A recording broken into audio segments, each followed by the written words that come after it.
Hello everyone.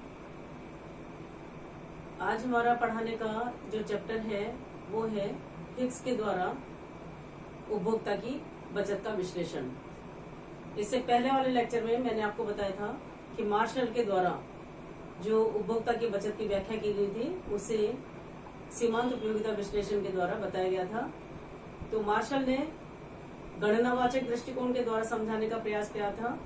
गणनावाचक दृष्टिकोण में हम उपयोगिता को माप सकते हैं, जबकि हिग्स ने बताया कि उपयोगिता न तो मापनीय है और न ही मुद्रा की सीमांत उपयोगिता स्थिर रहती है।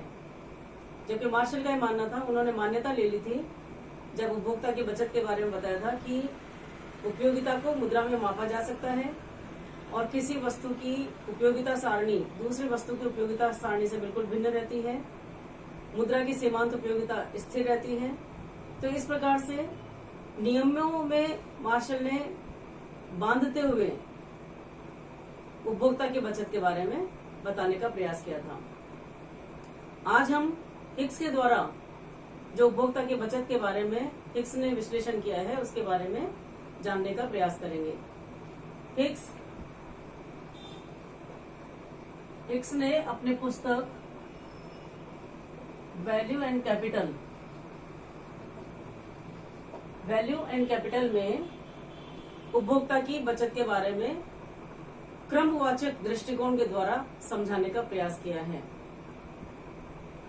इसे समझाते हुए हिग्स ने बताया कि किसी भी वस्तु की कीमत कम होती है तो उसके दो प्रभाव होते हैं।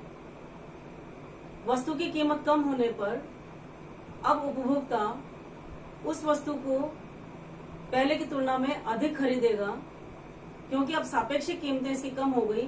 तो ऐसी स्थिति में वह महंगी वस्तु जो कि दूसरे अन्य वस्तु हैं तुलनात्मक रूप से महंगी हो जाएंगी, तो महंगी वस्तु के स्थान पर वह सस्ती वस्तु को प्रतिस्थापित करेगा। तो इसे उन्होंने प्रतिस्थापन प्रभाव का नाम दिया है कि पहला तो प्रतिस्थापन प्रभाव के कारण अधिक खरीदता है। दूसरा उसने बताया कि किसी वस्तु की कीमत अगर कम होती है तो अब पहले जितनी वस्तुएं प्राप्त करने के लिए उपभोक्ता को पहले से कम कीमत का भुगतान करना होगा, क्योंकि उस वस्तु की कीमत अब कम हो गई है। तो ऐसी स्थिति में उसकी एक वास्तविक आय मतलब अब अधिक वस्तुएं पहले से अधिक प्राप्त कर सकता है। तो इस तरह से उससे आय प्रभाव का नाम दिया है।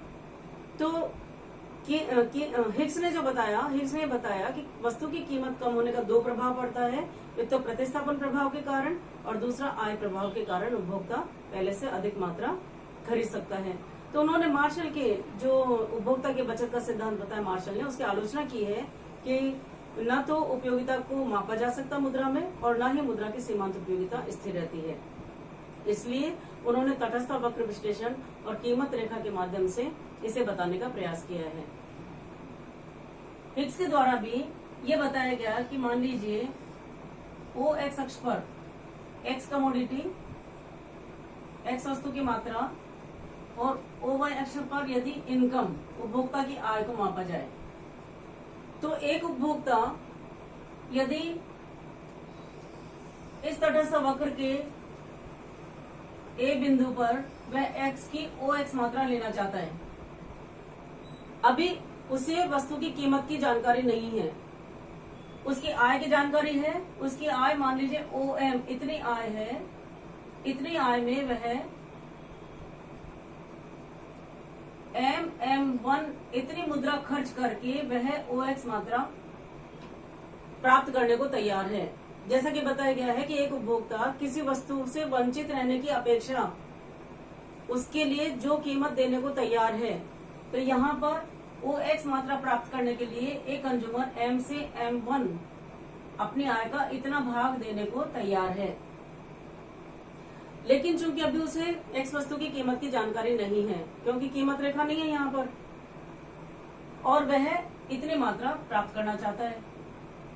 अब एक्स वस्तु की कीमत की जानकारी होने पर और उपभोक्ता की आय के दिए हुए होने पर इतनी मात्रा ओ एम मात्रा उपभोक्ता की आय है, तो कीमत रेखा का निर्माण होगा। MN कीमत रेखा प्राप्त होती है कब? जब एक्स वस्तु की कीमत की जानकारी हो जाती है। एक्स वस्तु की कीमत के बारे में मालूम चलने पर अब उतनी ही मात्रा, चूंकि सामने शर्त क्या है, तटस्थ वक्र और कीमत रेखा स्पर्श करता हुआ हो। अब वह ये जो पहले नीचे वाले तटस्थ वक्र पर था, अब वह ऊपर वाले ए से बी बिंदु पर, क्योंकि जब कीमत की जानकारी हुई तो उतनी ही मात्रा प्राप्त करने के लिए कीमत रेखा के द्वारा तटस्थ वक्र का साम्य बिंदु बी पर प्राप्त होता है, और यहाँ पर अब वह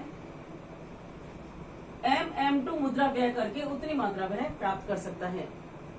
परिभाषा से जाने, एक उपभोक्ता जो किसी वस्तु से वंचित रहने की अपेक्षा देने को तैयार था, तो यहाँ पर वह OX मात्रा प्राप्त करने के लिए MM1 मुद्रा देने को तैयार था, आय का इतना भाग देने को तैयार था, लेकिन कीमत की जानकारी के बाद वह बी बिंदु पर आ जाता है और उतनी ही मात्रा अब वह MM2 मुद्रा व्यय करके प्राप्त कर सकता है।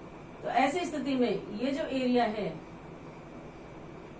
M1, M2, B और A, ये है कंज्यूमर सरप्लस, उपभोक्ता की बचत। ये बताया हिक्स ने।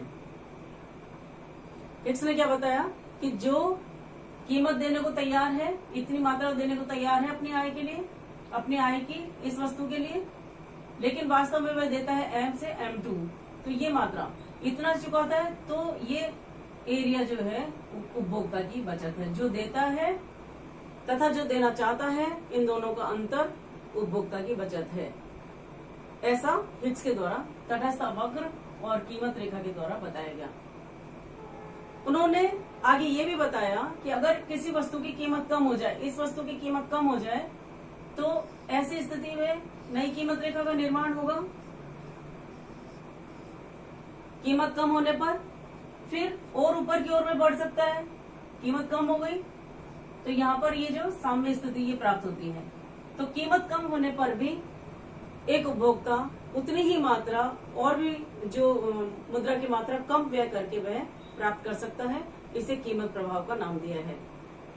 इसी तरह से हिक्स ने आय प्रभाव की भी चर्चा की है कि यदि उपभोक्ता की आय बढ़ जाती है तो ये कीमत रेखा समानांतर रूप से ऊपर की ओर बढ़ जाएगी, जिससे उपभोक्ता का साम्य ऊपर की ओर होगा और अब वह पहले की तुलना में कम व्यय करके उतनी मात्रा एक्स की प्राप्त कर सकता है। तो हिक्स ने कुल मुद्रा व्यय के द्वारा एक उपभोक्ता की बचत के बारे में उन्होंने बताने का प्रयास किया है। मार्शल और हिक्स दोनों ने उपभोक्ता की बचत के बारे में बताने का प्रयास किया है। मार्शल ने प्रतिस्थापन प्रभाव तथा आय प्रभाव की उपेक्षा की थी, उन्होंने केवल कीमत प्रभाव के बारे में बताया था, जबकि हिक्स ने आय प्रभाव को और प्रतिस्थापन प्रभाव को अधिक महत्व दिया है। इसीलिए हम ये कह सकते हैं कि गणनावाचक दृष्टिकोण की तुलना में क्रमवाचक दृष्टिकोण को अधिक श्रेष्ठ माना गया है और वो अधिक व्यावहारिक है, क्योंकि उन्होंने कीमत के जो परिवर्तन के प्रभाव है, जो प्रतिस्थापन प्रभाव और आय प्रभाव, जिनकी वजह से उपभोक्ता वस्तु की मांग में परिवर्तन करता है, उसका महत्वपूर्ण स्थान है। धन्यवाद।